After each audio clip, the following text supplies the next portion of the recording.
պատմական փաստ է, Ռուբեն Ռուբինյանը կարդաց այն հայտարարության վերջը, որտեղ տենց էլ դեմ ենք անկախությանը ձևակերպում մենք չհանդիպեցինք, դրա համար ձեր սրտերը հերքելուց ավելի հեշտ բան չկա, ես կարդամ այդ հայտարարության սկիզբը, 1988 թվական,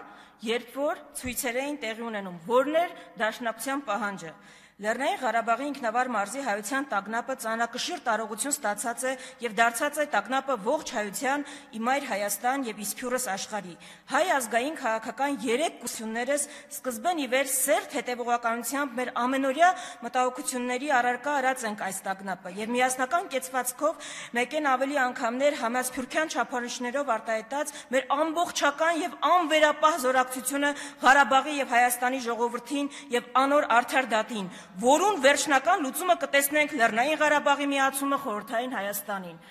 ՔՊ-ն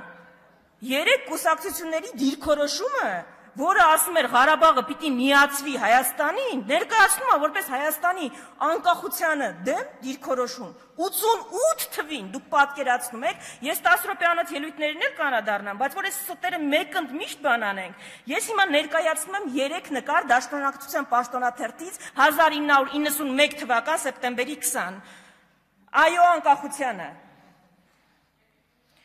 Այո անկախությանը, պաշտոնական պաստառը 1991 թվականի քարոզչական բանի եւ ներկայացնում եմ Հրայր Մարուխյանի հոդվածը ուսանողական, երիտասարդական միությունների պաշտոնական հայտարարությունները չեմ ներկայացնում։ Հրայր Մարուխյանի հոդվածը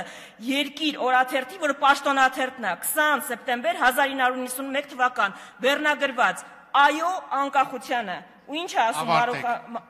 10 րոպեանոց ելույթներին կանադառնամ։ Ձեզ ոչ ոք չէր ընդհատում, ի տարբերություն իմ ելույթի, երբ որ ինձ ընդհատում էին, ավարտվեց ձեր ժամանակը։ Մնացածը Հրայր Մարուխյանի ելույթը այո անկախությանը սեպտեմբերի 20-ին 1991-ի կկարդամ 10 րոպեանոց ելույթներին։ ՔՊ-ի ստերը հերքելուց հեշտ բան չկա։